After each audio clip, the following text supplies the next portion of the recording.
முல்லைத்தீவு மாவட்டத்தின் புதுக்குடியிருப்பு மற்றும் கரைத்துறைப்பற்று ஆகிய பிரதேச சபைகளுக்கான தேர்தலில் வாக்களிப்பதற்கான தற்காலிக அடையாள அட்டைகளை பெற்றுக் கொள்வதற்கான கால அவகாசம் நாளையுடன் நிறைவடைகின்றது. வாக்களிப்பதற்கு அங்கீகரிக்கப்பட்ட அடையாள அட்டைகள் இல்லாதோர் தங்களுக்கான தற்காலிக அடையாள அட்டைகளை முல்லைத்தீவு தேர்தல் செயலகத்தில் பெற்றுக் கொள்ள முடியும் என பிரதி தேர்தல் ஆணையாளர் MM முகமது தெரிவிக்கின்றார்.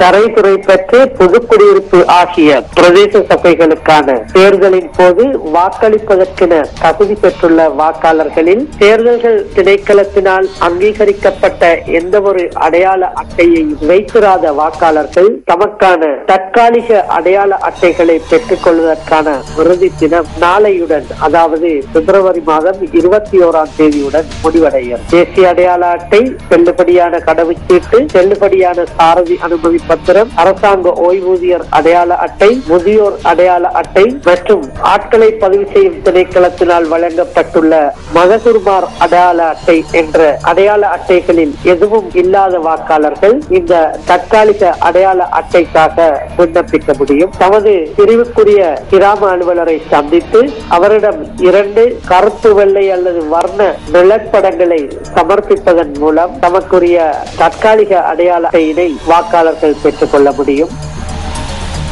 இதேவேளை இந்த தேர்தல் தொடர்பில் வேட்பாளர்களுக்கும் தேர்தல் ஆணையாளருக்கும் இடையில் விசேட பேச்சுவார்த்தை நடத்துவதற்கு தீர்மானிக்கப்பட்டுள்ளது.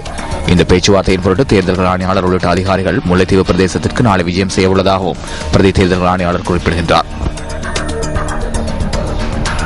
புதுக்குடியிருப்பு மற்றும் கரைத்துறை பற்று பிரதேச சபைகளுக்கான தேர்தல் தொடர்பான முக்கியமான கலந்துரையாடல் ஒன்றில் நாளை முற்பகல் 11:30 மணிக்கு முல்லை மாவட்ட செயலகத்தில் நடைபெறவிருக்கிறது. தேர்தல்கள் ஆணையாளர் திரு மஹிந்த தேசப்ரி அவர்களின் தலைமையில் நடைபெறவிருக்கின்ற இந்த கலந்தாய்வின் போது தேர்தல்கள் திணைக்களத்தின் திரட்ட அலுவலர்கள், முல்லைத்தீவு மாவட்டத்தின் தெரிவத்தாட்சி அலுவலர், உதவி தேர்தல்கள் ஆணையாளர், முல்லைத்தீவு மாவட்டத்தின் போலீஸ் அதிகாரிகள் ஆகியோரோடு போட்டியிடுகின்ற அரசியல் கட்சிகள், சுயேட்சை குழுக்களின் வேட்பாளர்கள் மற்றும் அரசியல் கட்சிகளின் பிரதிநிதிகள் ஆகியோர் கலந்து சிறப்பிக்கவிருக்கிறார். இக்கலந்தாய்வின் போது 28ஆம் தேதி நடைபெறுகின்ற தேர்தலின் போது கடைபிடிக்கப்படவிருக்கின்ற பல்வேறு விடயங்கள் குறித்தும் ஆராயப்படவிருக்கின்றன.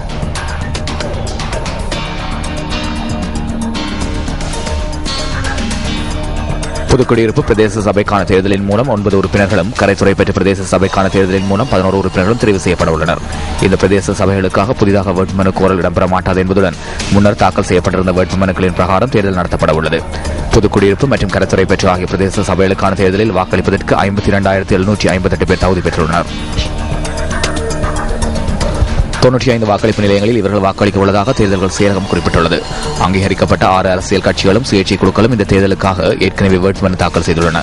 புதுக்குடியிருப்பு மற்றும் கரைத்துறை பெற்ற பிரதேச சபைகளுக்கு 27 உறுப்பினர்கள் தெரிவு செய்யப்பட உள்ளதாக தேர்தல்கள் செயலகம் குறிப்பிட்டது.